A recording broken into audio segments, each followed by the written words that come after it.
Boa noite, queridos. Muito bom estar aqui com os irmãos. Obrigado, pastor Antônio, pelo convite. Estou muito feliz. Depois de um ano, finalmente ele me convidou. Tentei cavar essa vaga antes, mas não deu certo, não. É uma brincadeira. A gente sempre conversa e é uma alegria. Eu estou sempre acompanhando, curtindo cada post que eu vejo lá de vocês e celebrando, né, os passos que essa igreja tem dado. Em tão pouco tempo, tanta coisa boa já aconteceu, né? E isso enche nosso coração de alegria.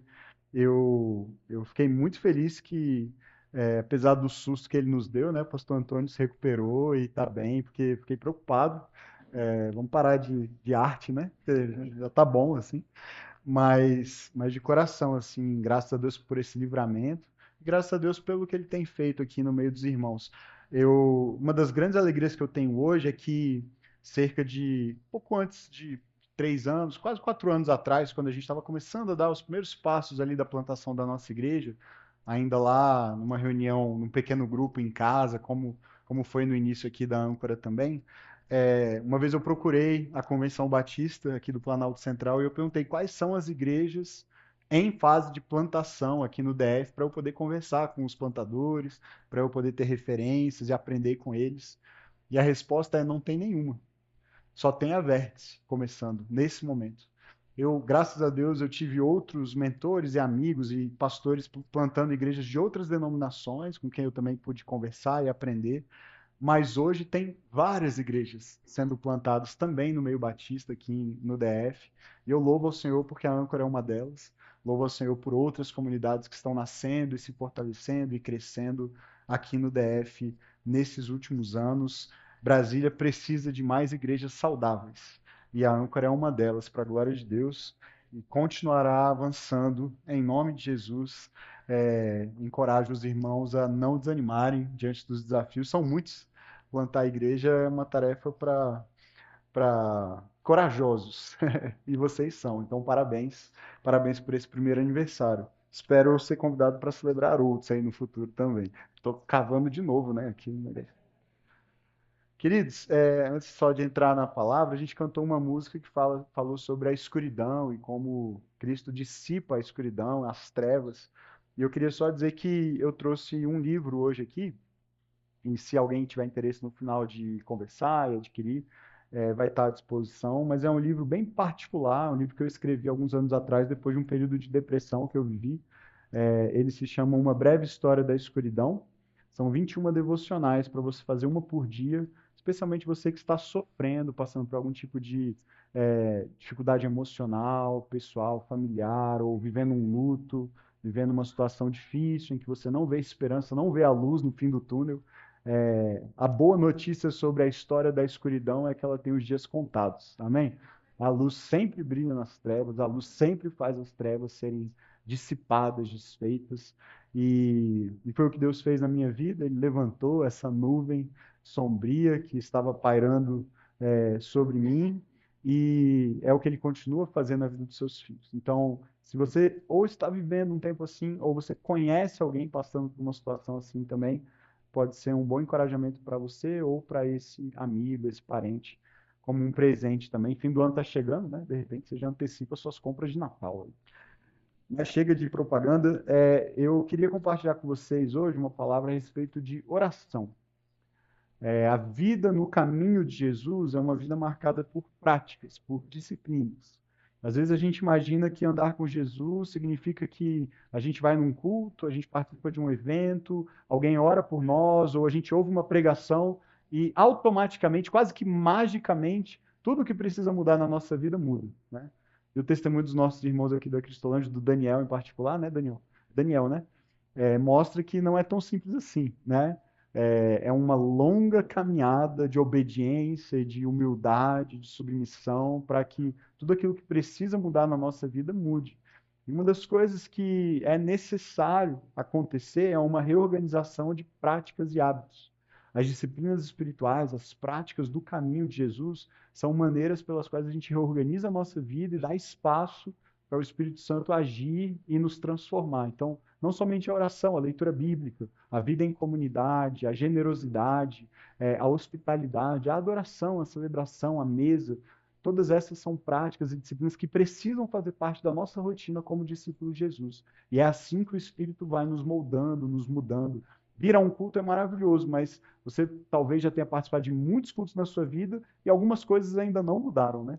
Ainda tem algumas áreas que precisam mudar. Será que foi porque o culto não teve presença do Senhor o bastante, porque não teve poder o bastante? Não, é porque a caminhada do discípulo é uma caminhada de uma longa obediência numa mesma direção, como diz o pastor Eugene Peterson. É uma caminhada de uma vida toda de obediência a Jesus, de fidelidade a Cristo, em que a gente vai, aos poucos, sendo transformado. E há uma parte nessa jornada que é nossa. Há um conjunto de práticas e disciplinas que nós precisamos escolher adotar para dar espaço e abertura para que o Espírito nos transforme. E não há nenhuma prática mais fundamental na vida cristã do que a da oração. Orar é como respirar na vida espiritual. Como o nosso corpo não pode viver sem respirar, também o nosso espírito não pode viver sem orar. Nós dependemos disso. E o cristianismo é diferente de todas as outras religiões, porque, embora em todas as religiões exista uma tentativa humana de contato com o sagrado, com o divino, com o transcendente, é somente no cristianismo que esse contato pode acontecer de maneira pessoal, íntimo, num relacionamento de amor. E é isso que a oração nos proporciona. Um relacionamento de amor com Deus, com o Criador. Há muitas formas de orar. Há muitos tipos de oração. Se você faz um estudo mais amplo na Bíblia a respeito disso, você vai ver que há várias maneiras de orar e nós somos encorajados a usar todas elas. Mas eu queria me concentrar nessa noite com vocês sobre o tipo mais básico, a maneira como a gente geralmente começa a orar. E a oração mais básica e fundamental de todas é a oração em que nós pedimos. Pedimos a Deus. A maioria de nós se aproxima de Deus assim, nem que seja aquela oração do desespero, né? No momento de tensão, no momento de angústia, na hora de um acidente, na hora de uma crise conjugal, familiar, na hora de um desemprego. Até o ateu ora quando tem turbulência no avião. A coisa está feia mesmo, não sobra ninguém sem fé, né? Nem que seja aquela oração instantânea, misericórdia, Jesus. Socorro, Deus, né? Essa oração todo mundo já fez em algum momento da vida, mesmo quem não tem fé. Porque parece que é algo quase que instintivo na humanidade, no momento em que a gente se vê no fim de nós mesmos, dos nossos recursos, das nossas forças, da nossa energia, da nossa capacidade, do nosso dinheiro, do nosso poder, a gente precisa recorrer a alguém que tenha mais poder e mais recursos e mais capacidade de resolver o problema do que nós. Efésios, no capítulo 6, verso 18, o apóstolo Paulo diz assim: orem no Espírito em todas as ocasiões, com toda oração e súplica. Veja que nós somos encorajados a orar em todos os momentos, em todas as ocasiões, nas boas, nas ruins, nas extraordinárias, nas mais comuns, ordinárias. E nós somos convidados e exortados pela palavra a orar pedindo. É isso que significa súplica. Quem suplica é quem pede, é quem clama, é quem tem uma necessidade específica, então se volta para aquele que tem a resposta, que tem a solução, que tem o suprimento. Charles Spurgeon diz: pedir é a regra do reino. O reino de Deus funciona assim: tem um rei e nós não somos ele. E esse rei tem tudo o que é necessário. Tem todos os recursos, tem acesso a todas as informações. Ele sabe de tudo, ele pode tudo, ele está em toda parte. E nós não. E aí nós nos colocamos no nosso lugar e o que a gente faz diante desse rei? Pede. Ele tem, nós não temos. Ele pode, nós não podemos. Ele sabe, nós não sabemos. Então o reino de Deus funciona assim. Nós pedimos e o rei, que é quem pode fazer algo, faz. Tyler Staton, um pastor que escreveu um livro excelente sobre oração que eu recomendo para vocês. O título é Orando como Monges, Vivendo como Tolos. Saiu, acho que pela Thomas Nelson aqui no Brasil. Ele diz assim: a oração, na sua forma mais simples e direta, é pedir ajuda a Deus. Uma definição bem simples, né, sobre oração. O que é orar? No seu nível mais básico, pedir ajuda. Senhor, eu preciso de Ti. Eu preciso de Ti. Nós precisamos de Deus. E é comum, e é interessante isso. Mesmo alguns cristãos, mesmo alguns crentes em Jesus já há bastante tempo, vivem às vezes uma crise com a oração, especialmente com essa oração de petição. A oração em que nós pedimos a Deus alguma coisa. Porque eu não sei se é o seu caso, se já passou alguma coisa assim pela sua cabeça, ou de alguém que você conhece, mas existem muitas pessoas que têm dúvida se podem ou devem pedir a Deus. Pastor, a gente não deveria só agradecer? Deus já não fez tanto, Ele já não nos deu tanto. Será que a gente não deveria simplesmente só agradecer a Ele? Será que eu posso pedir? Algumas pessoas, por exemplo, não se consideram merecedoras de pedir a Deus. Como é que eu vou pedir, sendo que eu fiz isso e aquilo outro? Eu já errei tanto, eu já pequei tanto. Será que eu ainda posso? Será que eu mereço me aproximar diante do Senhor e ainda ter a coragem, a audácia de pedir alguma coisa para Ele? Existem outras pessoas que pensam assim: Deus tem coisas mais importantes para fazer. Ele deve estar ocupado com assuntos mais importantes. Tem tanta guerra acontecendo, tanta crise, tanta confusão no mundo, e eu vou pedir pelas minhas necessidades que são tão pequenas, são tão banais, são tão pontuais. Como é que eu vou ocupar a Deus com os meus assuntos? Ele tem coisas mais importantes para lidar. Outras pessoas pensam: eu já tenho o suficiente, então eu não tenho o direito de pedir mais nada. E é muito importante a gente entender que pedir não é sinônimo de ser ingrato. Petição não é sinônimo de ingratidão. Na verdade, petição e gratidão devem andar sempre juntas. Nós devemos ser sempre gratos, sim, a Deus pelo que somos e temos em Cristo Jesus. Ao mesmo tempo que reconhecemos que ainda há ansiedades e carências e preocupações na nossa vida, no nosso coração, e nós somos então encorajados a levar tudo isso a Ele em oração. Veja, por exemplo, Filipenses capítulo 4, verso 6. Paulo diz: não andem ansiosos por coisa alguma, mas em tudo, pela oração e súplicas, e com ação de graça, apresentem seus pedidos a Deus. Veja, é junto com a ação de graças, com a gratidão, que nós suplicamos. A súplica não é um ato de um ingrato. A súplica, na verdade, caminha junto com a gratidão. Senhor, eu sou muito grato por tudo que o Senhor já fez, por tudo que o Senhor já me deu, por quem eu sou em Cristo, pela salvação, pela vida eterna, pelo novo nascimento, pela paz, pelo descanso que eu tenho em Jesus.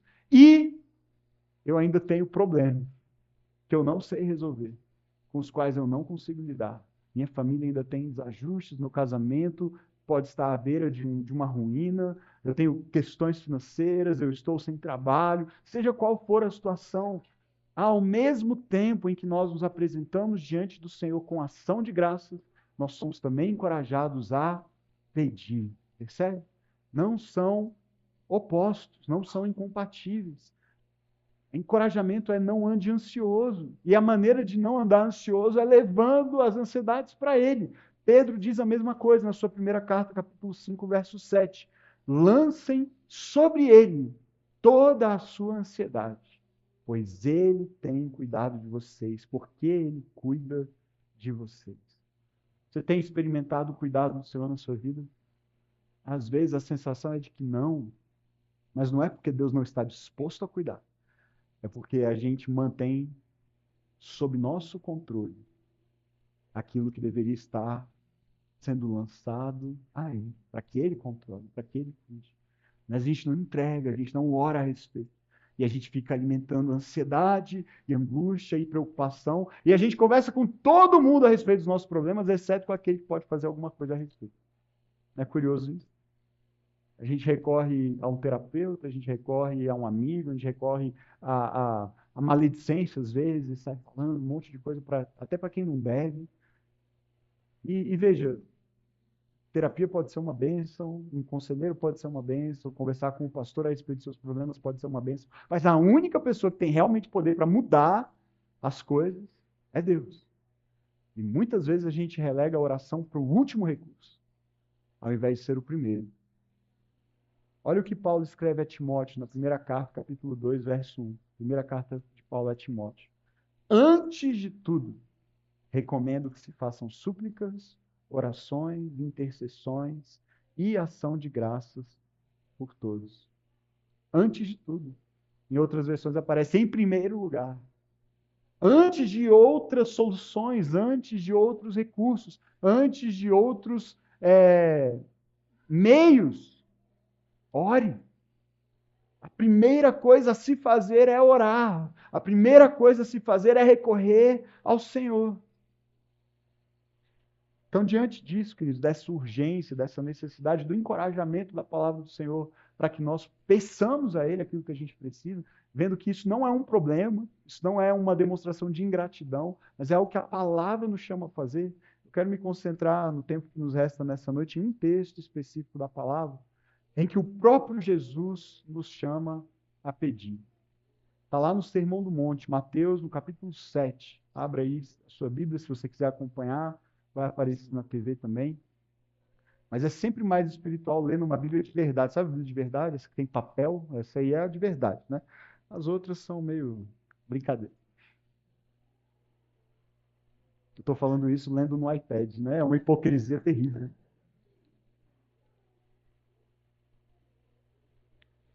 Mateus capítulo 7, do verso 7 ao verso 11. Diz assim, palavras do próprio Jesus no contexto do Sermão do Monte. Peçam, então já começou assim, né? Para não deixar dúvida. Peçam e será dado a vocês. Busquem e vocês encontrarão. Batam e a porta será aberta a vocês. Pois todo aquele que pede, recebe. O que busca, encontra. E aquele que bate, a porta será aberta. Qual homem do meio de vocês, se o filho pedir pão, lhe dará uma pedra? Ou se pedir peixe, lhe dará uma cobra? Portanto, se vocês, apesar de serem maus, sabem dar boas coisas aos seus filhos, quanto mais o seu Pai que está nos céus dará coisas boas aos que lhe pedirem. Palavra de Deus aqui, palavra do próprio Jesus é peçam. Por que pedir, queridos? Por que nós pedimos? Esse texto mostra, em primeiro lugar, que nós pedimos porque nós precisamos. Nós pedimos porque nós precisamos. Veja, o texto no verso 7 diz assim: peçam e será dado a vocês. Busquem e vocês encontrarão. Batam e a porta será aberta. Por que é que nós precisamos? Porque nós temos falta. Nós temos falta. Nós temos falta de muitas coisas na vida. Todos nós temos falta de alguma coisa. Nenhum de nós tem tudo, absolutamente tudo. Não pense só em recursos materiais, porque você talvez diga assim, bom, a pessoa que tem muito dinheiro não tem falta de nada, certo? E se falta alguma coisa, ela vai lá e compra. Mas já dizia o Mastercard há muitos anos, né? Existem coisas que o dinheiro não compra. Alguém pode ter muito dinheiro e ter falta de paz. Alguém pode ter muito dinheiro e ter falta de famílias, de amigos, ter falta de alegria, de esperança, de propósito. A gente sabe disso. Alguns podem ter falta de dinheiro. A questão, queridos, é que todos nós temos falta. Há momentos em que a gente sente mais falta de algumas coisas e há momentos em que a gente vive mais contente. Mas não é porque nada falta, porque a gente aprende a viver contente. Mas o ponto é, há falta. O texto diz, peçam e será dado a vocês. Por que alguém tem que pedir? Porque não tem. Busquem e vocês encontrarão. Se a gente está buscando, é porque a gente ainda não encontrou. O texto diz, batam e a porta será aberta. Se a gente estivesse do lado de dentro, a gente não estava batendo na porta. Mas a gente está de fora. Então a gente bate com a esperança de que a porta se abra e a gente possa entrar. Então perceba, Jesus está presumindo que na nossa vida, na minha, na sua, alguma coisa vai faltar. Em algum momento a gente vai ter falta, e quando a gente tem falta, a gente precisa, e porque precisa, pede. Nós pedimos, buscamos e batendo com a expectativa de em algum momento receber, encontrar e ter a porta aberta. E isso é encorajado por Jesus. Ele não diz assim, não peça nada. Ele não diz, não procure, além do que você já encontrou. Ele não diz, não bata. Fica onde está, não tem expectativa de entrar por outra porta. Não, ele nos encoraja a pedir, a buscar, a bater. Ele nos ensinou a pedir, é o que o Eugene Peterson diz. Ele diz: olha só, louvor e ação de graça são sempre apropriados, certamente. E é certo que em nossas orações, no final, tudo será louvor. O céu reverberando com o nosso amém e aleluias. De modo que pôr em prática essas escalas, essas práticas de exaltação, é sempre uma boa ideia. Mas veja, mas aqui e agora pedimos, principalmente. Jesus nos ensinou a pedir. Em outras palavras, o que ele está dizendo é: haverá um tempo na vida da igreja, haverá um tempo na vida do cristão em que não será necessário mais fazer o quê? Pedir. Porque a gente só vai ter louvor e adoração e gratidão nos nossos lábios, porque não haverá mais falta. A questão é que esse tempo não chegou ainda.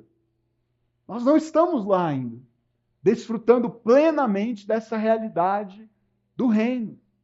Estamos vivendo no meio do caminho, no já, no ainda não. O reino está entre nós. Jesus veio, anunciou, iniciou, inaugurou esse reino, mas ainda não aconteceu de forma plena.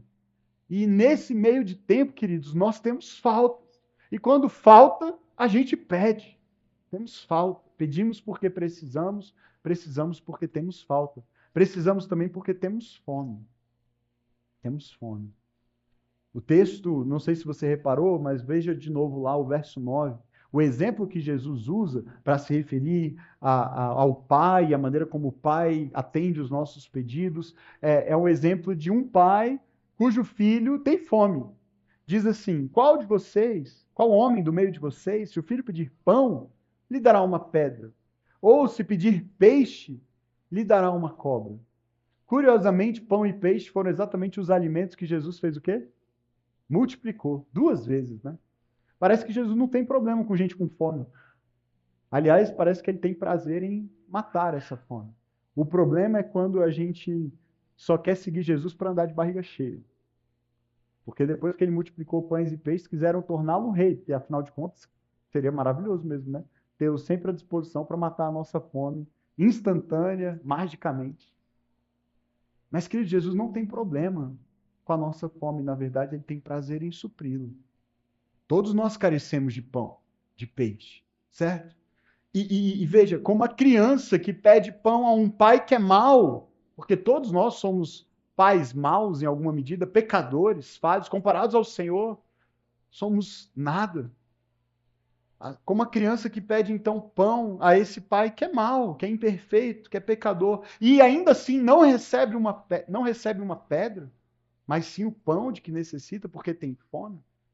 Também nós somos instruídos por Jesus a orar pedindo pelo pão. Não foi assim que ele nos ensinou a orar quando seus discípulos pediram: Senhor, ensina-nos a orar, e ele ensinou a oração que nós conhecemos como a oração do Pai Nosso. Essa oração inclui o quê? Um pedido por pão. Dá-nos hoje o nosso pão de cada dia. Jesus nos ensinou a orar pedindo por pão hoje, porque nós temos fome. O Tyler, naquele livro que eu já citei anteriormente, ele diz assim: Jesus nos ensina a incluir a súplica dá-nos em nossas orações. A cada dia, conforme pedimos, ele nos livra do nosso vício, preste atenção nisso, pela independência, da nossa insistência em viver sob a ilusão de que podemos nos alimentar sozinhos daquilo que desejamos mais profundamente. Nossos pedidos não são o choro mimado de uma criança, nem o chapéu com moedas e notas amassadas que o morador de rua balança quando passamos, aliás. As orações pelo pão diário são um lembrete diário de que nós não estamos no comando. A oração substitui o controle pela confiança. Parece, queridos, que quando tudo vai bem, quando a gente tem trabalho, e quando a gente tem salário no fim do mês, ou no início, não é tão urgente orar, dá-nos hoje o pão de cada dia. Porque talvez você tenha na sua geladeira ou na despensa o pão de hoje até o de amanhã. Então dá uma sensação de que as coisas estão sob controle. Mas isso é uma ilusão. Se o Senhor não nos alimentar hoje, nós pereceremos. se há pão na sua casa, se há comida na sua geladeira ou na sua despensa, quem deu foi Deus. Pastor, mas eu trabalhei duro, eu fiz por merecer. Quem é que te dá fôlego de vida todos os dias? Quem é que te desperta pela manhã? Quem é que te dá saúde para trabalhar? Quem é que evita que um vidro quebre no seu braço? Ou que quebre no seu braço, mas você permaneça vivo, né? Se recupere. Tudo isso é graça do Senhor. O ar que a gente respira é emprestado, não é nosso. Esse mundo não é nosso. Há pessoas mais capacitadas do que nós, passando mais necessidade do que nós. Talvez sem um emprego que você e eu temos. E se você não tem, a sua esperança tem que estar no Senhor e não no seu currículo, não na sua força, não na sua capacidade. É o Senhor quem provê, queridos. É Ele que nos alimenta. A palavra de Deus diz que Ele alimenta os animais no campo. Ele sustenta as aves do céu, que não semeiam, não colhem, mas não falta para elas a semente como alimento. O Senhor vê em nós mais valor do que nos pardais, nas andorinhas. E se Ele as alimenta, Ele também faz conosco. Mas às vezes a gente vive sob a ilusão do controle. E a oração nos ajuda a vencer essa ilusão.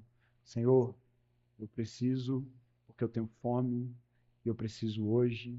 Se o Senhor não fizer, ai de mim. Nós pedimos porque precisamos, precisamos porque temos falta, temos fome e temos falhas também. Temos falhas.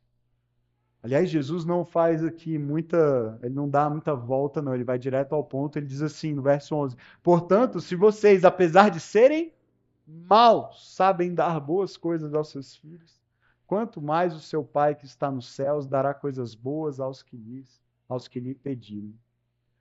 Jesus, falando com as pessoas, ele não tem nenhum tipo de constrangimento de dizer, vocês são maus. E a gente deveria admitir isso também, queridos. Nós não somos bons. Somos maus. Somos pecadores. E por causa da nossa maldade, dos nossos pecados, nós precisamos recorrer ao único que é bom. Se nós estivermos relegados às consequências das nossas próprias decisões e escolhas, e as decisões e escolhas das pessoas à nossa volta que acabam nos afetando também, estaremos perdidos. Nós não somos capazes de lidar com toda a maldade que há em nós mesmos e à nossa volta. Nós somos maus e nós pedimos a Deus porque Ele não é.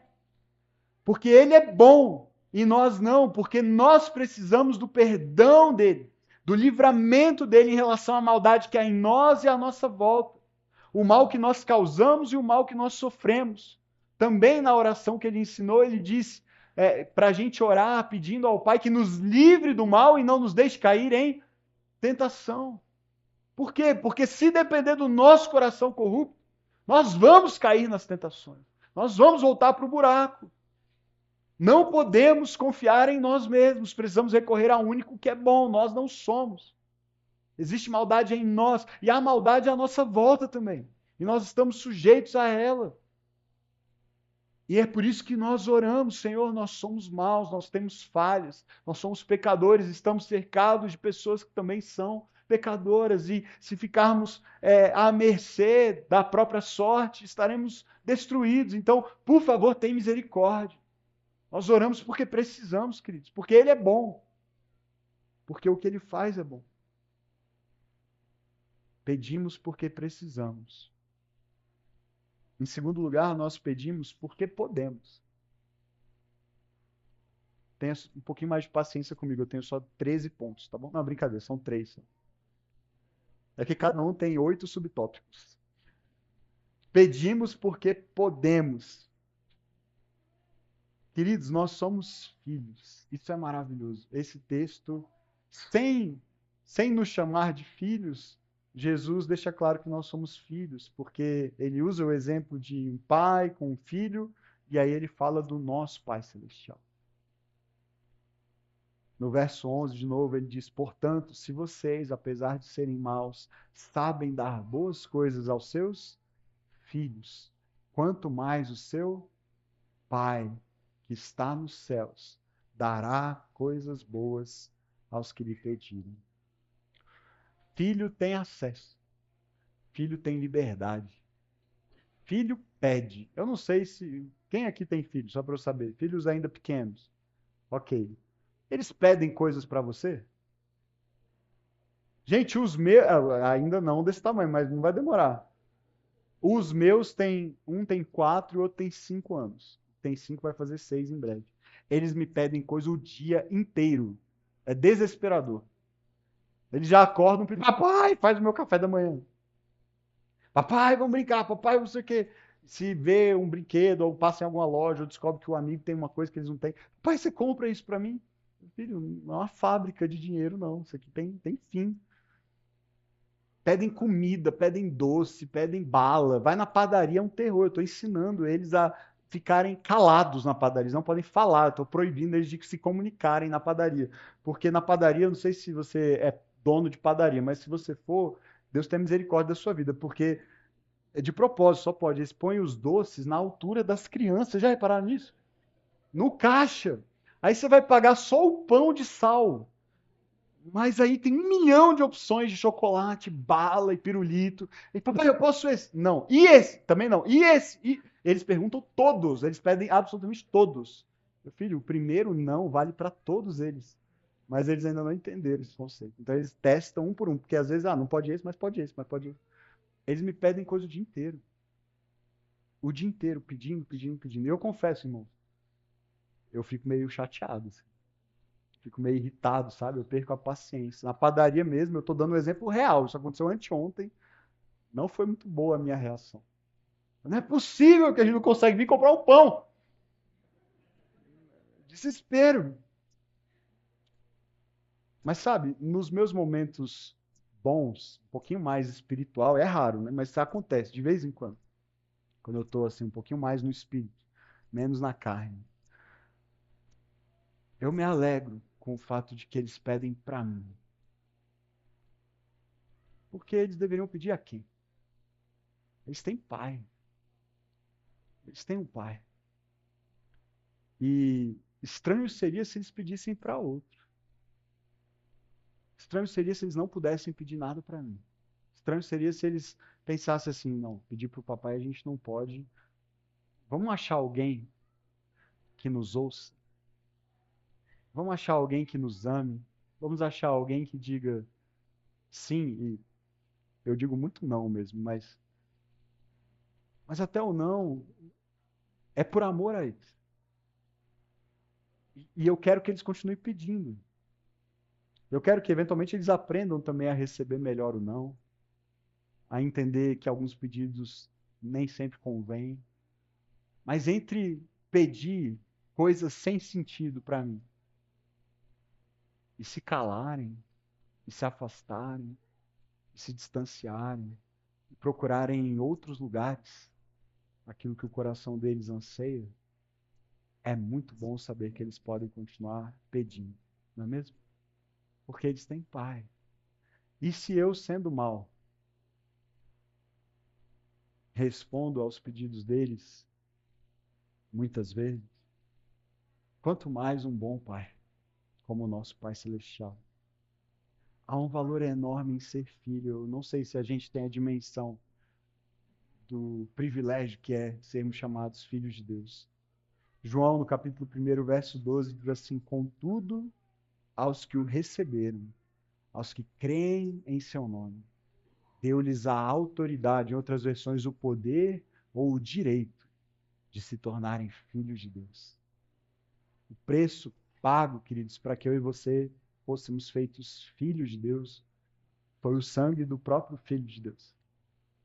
Jesus Cristo se entregou, morreu para nos tornar filhos, para que o Pai pudesse nos adotar, nos receber na família. É um privilégio enorme ser filho. Amém? E é por isso que nós podemos pedir. A gente pode se aproximar desse Pai, porque somos filhos, sem medo. Sem medo.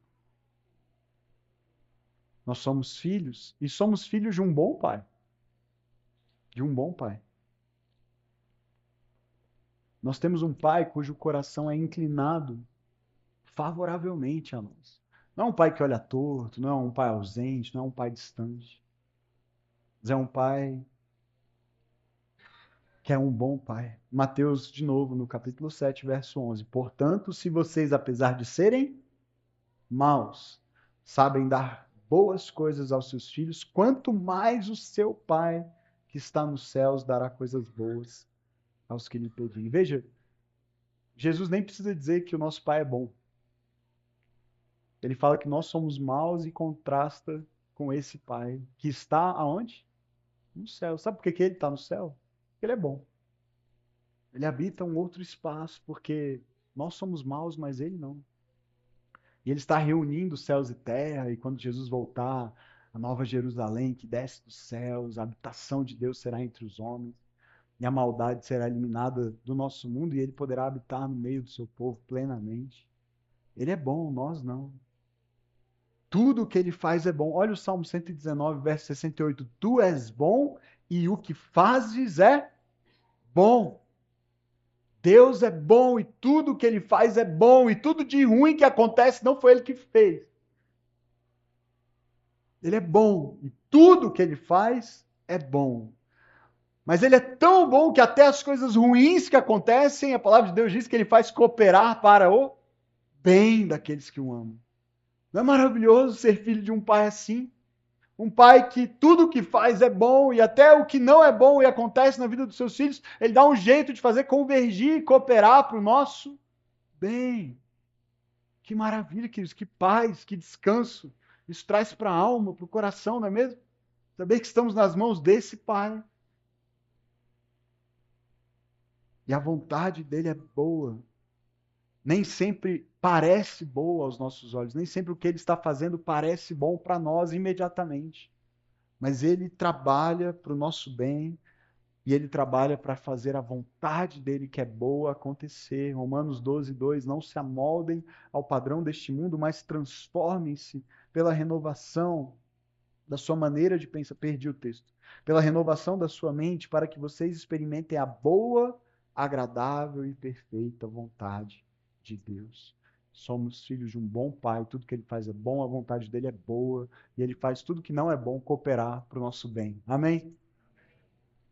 E somos filhos de um bom pai, portanto, que dá coisas boas aos seus filhos.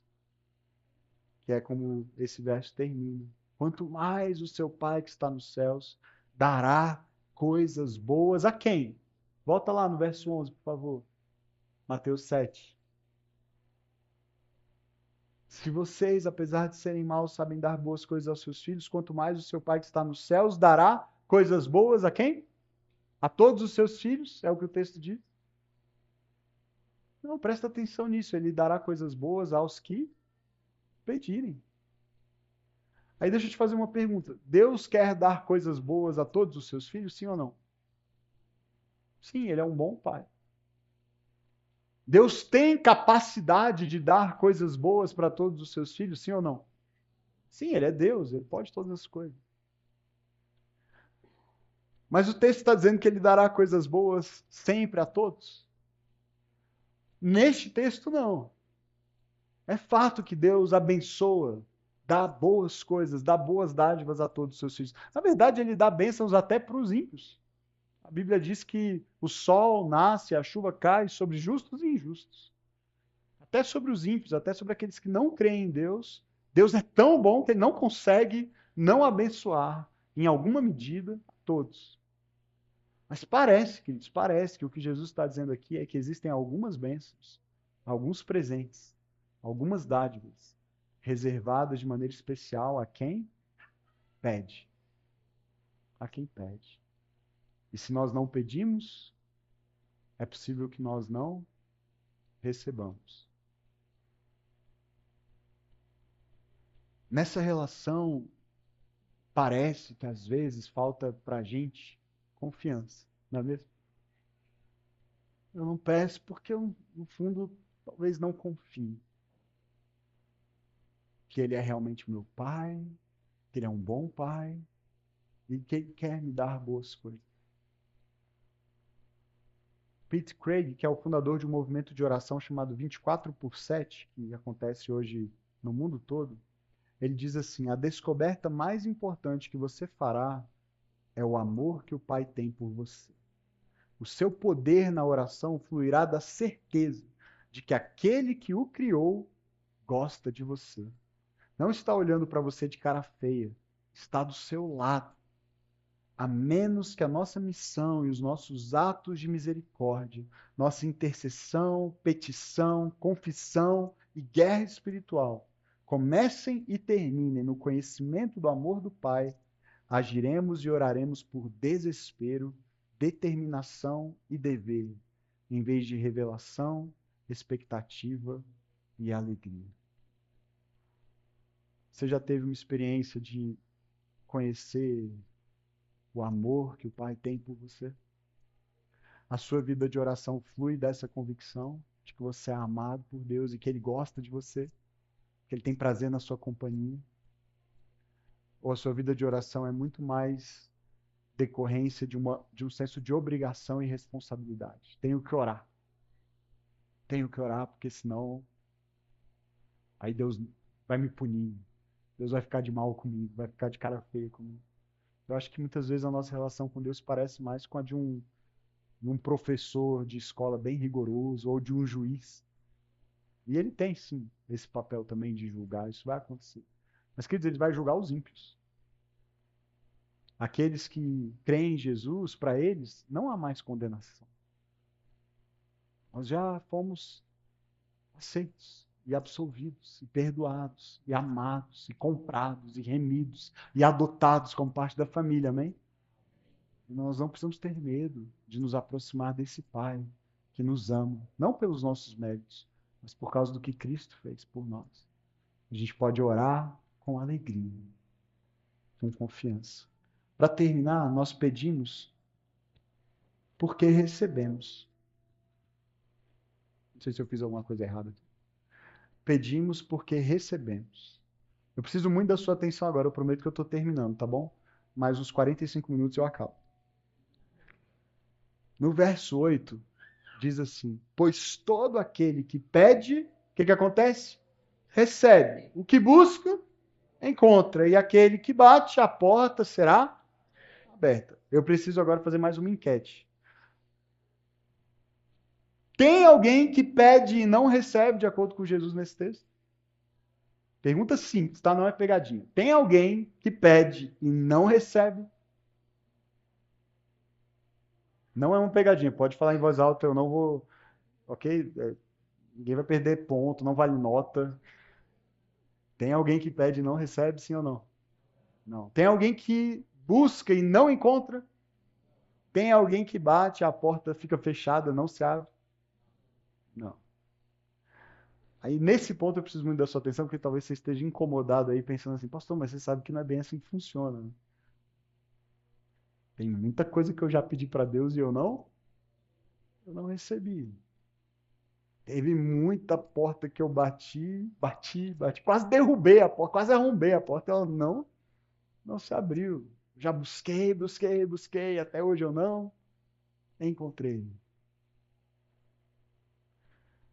Queridos, Jesus está garantindo que todo aquele que pede, recebe. Mas ele não está dizendo que todo aquele que pede, recebe exatamente o que pediu. Ok? Te frustrei agora, né? Mas você já se frustrou com isso antes? Fala a verdade. Sim ou não? Todos nós. A experiência mostra que não é isso que Jesus está dizendo aqui. Peça o que quiser e Deus sempre vai te dar. Isso é uma outra pregação que, infelizmente, algumas igrejas pregam. De um triunfalismo, de um tipo de prosperidade que não combina com o evangelho de Jesus. Não é isso que o texto está dizendo. Sabe o que o texto está dizendo? É que nós podemos pedir porque há uma garantia da parte de Deus de que por meio de Cristo a nossa oração sempre será ouvida. A nossa oração sempre será ouvida.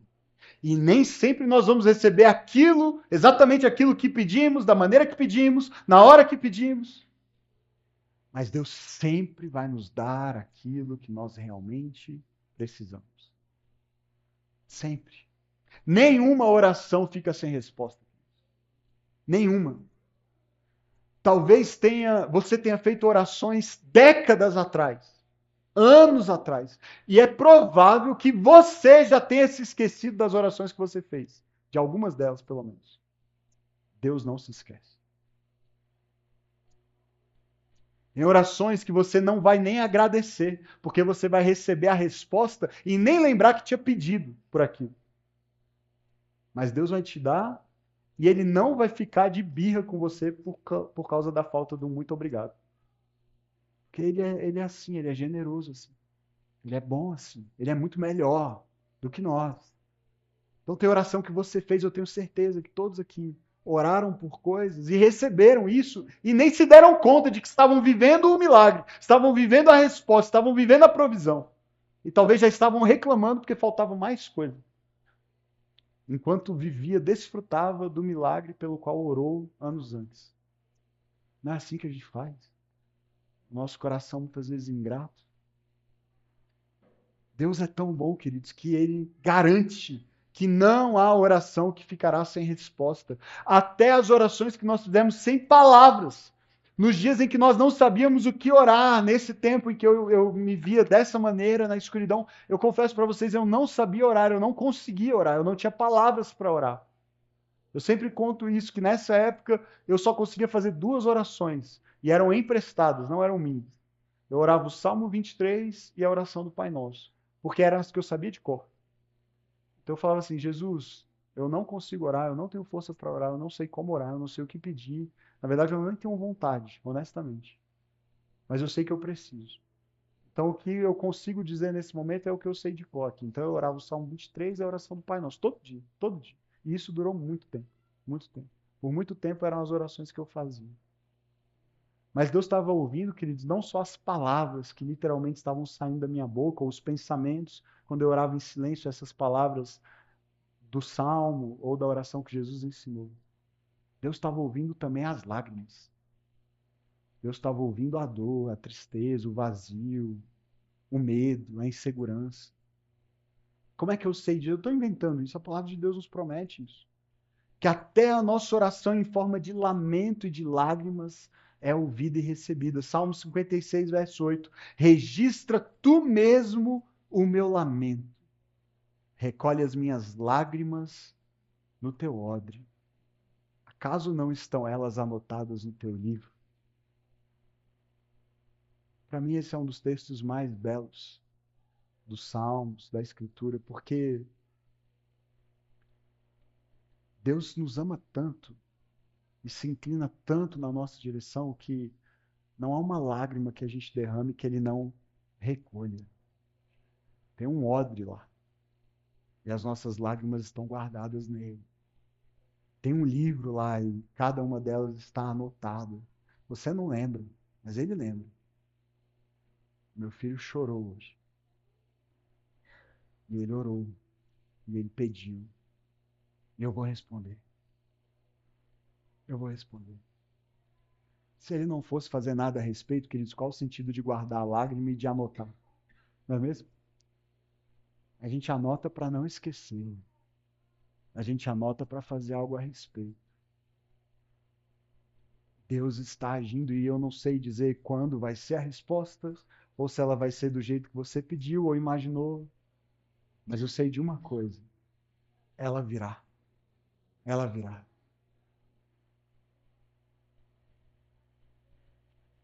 Muitas vezes a gente ora por razões erradas. E aí não recebe. E Tiago fala sobre isso no capítulo 4 da sua carta. Não tem, vocês não têm porque não pedem. E quando pedem, não recebem, pois pedem por motivos errados, para gastarem seus próprios prazeres. Veja que o encorajamento é para pedir, certo? Vocês não têm porque não pedem. E às vezes pedem pelos motivos errados. Então não recebem aquilo que pediram, porque estão pedindo pelos motivos errados. Mas algumas pessoas leem isso e pensam assim: então é melhor não pedir. Então é melhor não pedir. Porque eu não tenho certeza das minhas motivações. Eu não tenho certeza das minhas motivações. Eu ouvi um testemunho muito forte de uma mãe lá da igreja, conversando sobre isso lá, e ela me procurou e falou: pastor, eu estava vivendo exatamente essa crise. porque eu oro pela minha filha há bastante tempo, e minha filha, jovem, ela vive uma crise em relação à identidade, sexualidade. E eu oro por ela há muito tempo, mas recentemente eu comecei a achar que eu deveria parar de orar por ela. E eu falei, por quê? Por que você achou isso? E ela falou, é porque eu já não sei mais por que eu estou orando. Quando eu oro pela minha filha, eu tenho dúvidas se eu estou orando para que ela mude, porque eu quero que ela mude, porque eu creio que essa é a vontade de Deus, é o melhor para ela, ou se eu quero que ela mude porque eu sinto vergonha do comportamento dela. Então tem mais a ver comigo do que com ela. E aí eu estava em crise, sem saber se eu deveria continuar orando. E eu disse para ela, continue orando pela sua filha.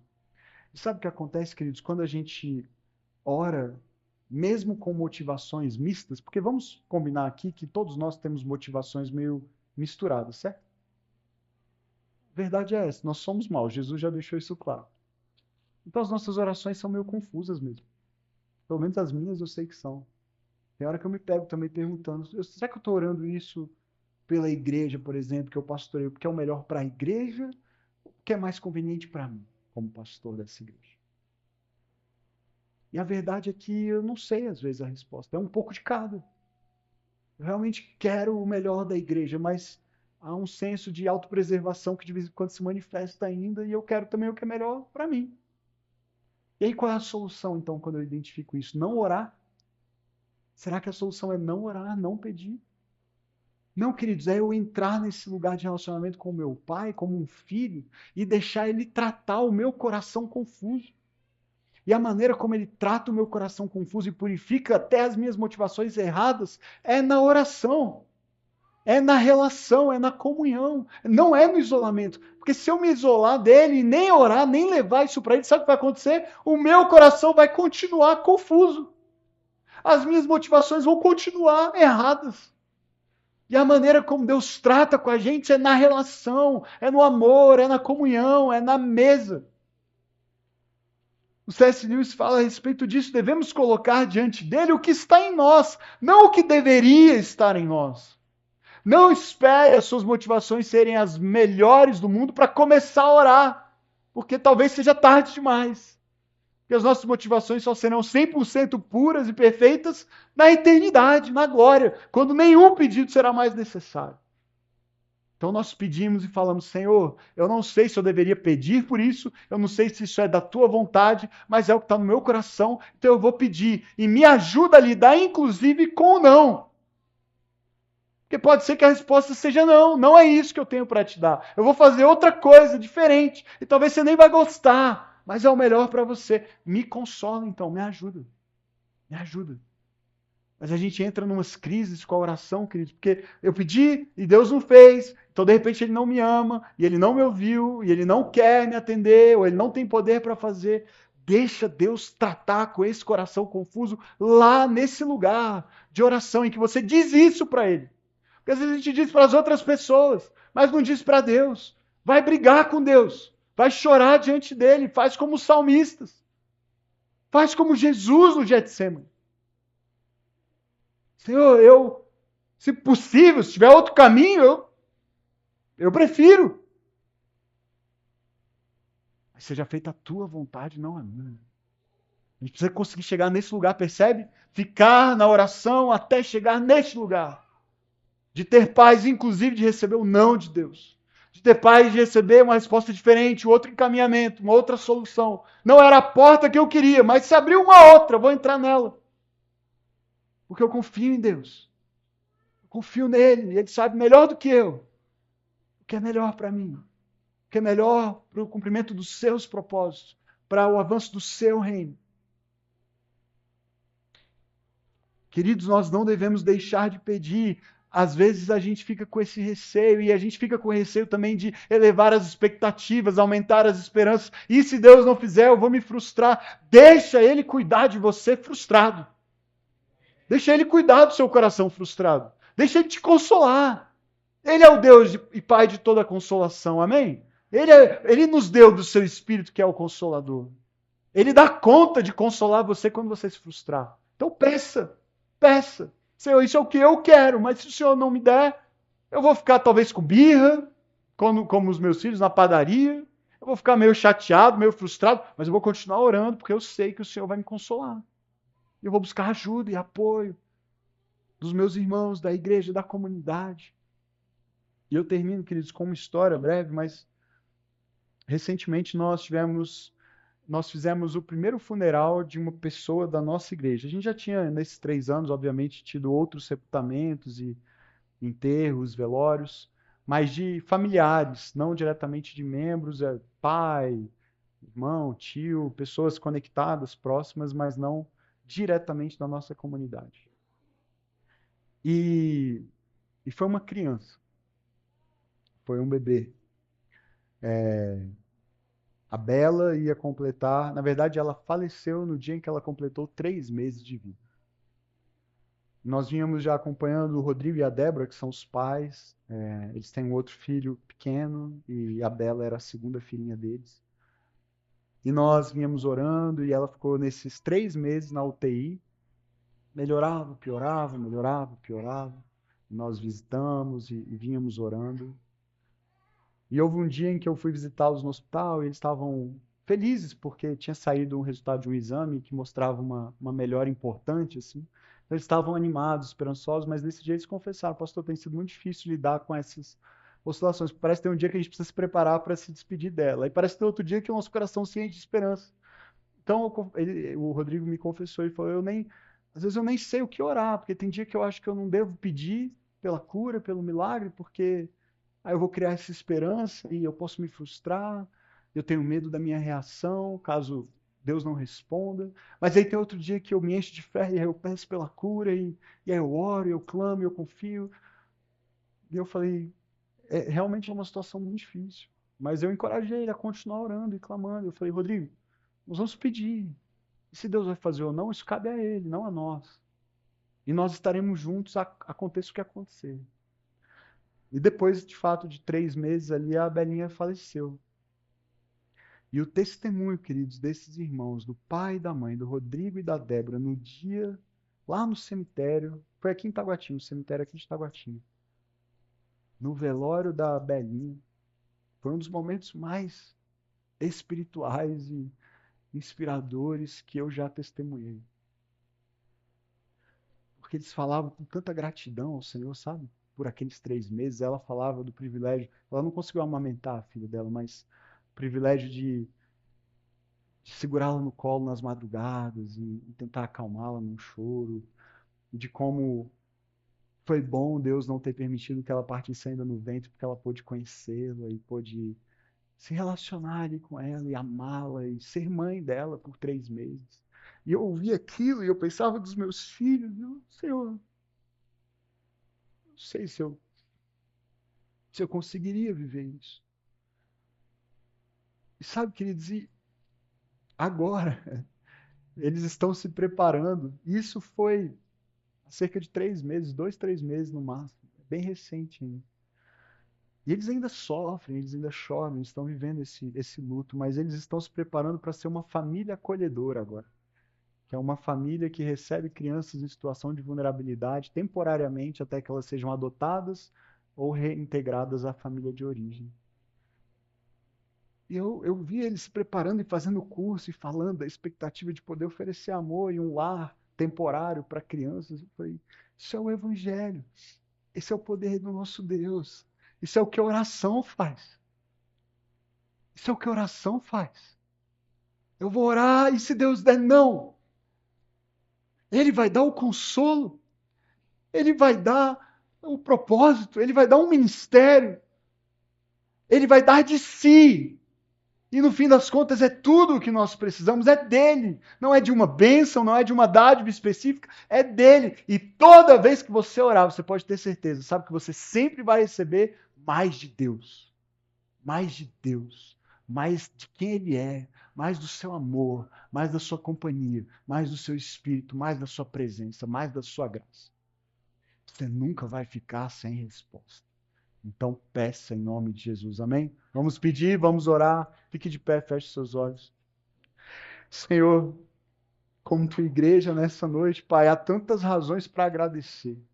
Tantas razões, Senhor. É um ano de história da Igreja Batista Âncora, um sonho que nasceu no teu coração, que o Senhor plantou no coração do pastor Antônio, dos irmãos que começaram esse projeto com ele, as famílias que têm participado, congregado, servido fielmente a essa igreja, a essa comunidade. E nós queremos te louvar, Senhor. Queremos nos aproximar da tua presença com ação de graças. O Senhor é digno do louvor. O Senhor é digno da nossa gratidão. Nós reconhecemos a tua bondade, a tua fidelidade ao longo desse primeiro ano de vida dessa igreja e também das nossas vidas, Pai, das nossas famílias, das nossas crianças, dos nossos casamentos, as nossas histórias, Senhor, as histórias dos nossos irmãos da Cristolândia, Pai, histórias que estão sendo redimidas, histórias que estão sendo transformadas. A Ti seja a honra e a glória, Pai, por tudo isso.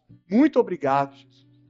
Ao mesmo tempo, que bom saber que nós temos um Pai, um bom Pai, que tem prazer em dar boas dádivas aos seus filhos. E que esse Pai nos dá privilégio de pedir. Quem somos nós diante de Ti? Quem somos nós? Mas obrigado por essa graça que nos aceita e nos convida a, como filhos amados, colocar diante do Senhor tudo aquilo que é causa de ansiedade, e de medo, e de preocupação, e de tristeza, e de insegurança. Pai, é isso que nós queremos fazer agora. Não só, Senhor, a respeito do futuro dessa igreja, há tantos desafios por vir e nós não sabemos os caminhos exatos que o Senhor tem preparado para essa comunidade, mas nós confiamos, Pai, e por isso pedimos que o Senhor vai continuar agindo, abrindo as portas, conduzindo, provendo, Pai, dando sabedoria à liderança para tomar boas decisões. Por favor, Senhor, faz isso. Glorifica o Teu nome por meio dessa igreja, Pai. Que o Teu reino se expanda e se estabeleça em Taguatinga e até os confins da terra, por meio dessa comunidade, Pai. Levanta aqui pastores, missionários, Senhor, obreiros, missionários que vão se dedicar à pregação da Tua palavra, tanto perto como longe. Desperta vocações, ministérios. Move o Teu povo na direção da generosidade, da contribuição, do voluntariado, Pai. Que cada membro dessa igreja se veja como um sacerdote, como um ministro do Evangelho. Prega a Tua palavra e dê testemunho de Jesus por onde andar. Abençoa, Pai. Nós te pedimos. E abençoa também cada pessoa, cada família, cada um de nós. Tem suas necessidades, tem falta, tem fome, tem falhas. Por favor, Senhor, supre cada uma delas. Com a Tua abundante graça, a Tua generosidade de bom Pai. Para aquele, Senhor, que tem necessidade de uma restauração conjugal, por favor, ouve a oração, o clamor, as lágrimas. Para aqueles, Senhor, que precisam de trabalho, de emprego, de provisão, por favor, supre, Senhor, em Cristo. Abre uma porta de trabalho, Senhor. Tua palavra diz: aquele que bater, a porta será aberta, Senhor. Alguns irmãos talvez estejam batendo há bastante tempo. Por favor, abre uma porta, Senhor. Dá uma oportunidade de trabalho. Senhor, para aqueles que têm crises emocionais, estão lutando com ansiedade, com pânico, talvez com uma depressão. Tu és o Deus que dissipa as trevas. E nós recorremos ao Senhor e pedimos, por favor, Senhor, faz essa nuvem sombria se levantar e se mover e sair de sobre a vida dessa pessoa. Permita que ela viva em paz, que ela durma bem, que essa noite mesmo, Senhor, seja uma noite sem insônia, seja uma noite de sono tranquilo, profundo e restaurador.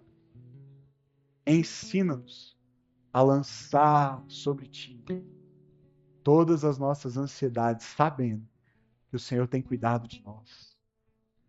Como é bom pedir e saber que sempre somos ouvidos. Ensina-nos a orar assim, com fé. Em nome de Jesus. Amém. Amém. Amém, queridos. Deus abençoe os irmãos. Pastor Antônio, desculpa pelo tempo aí. Me chama outra vez, por favor.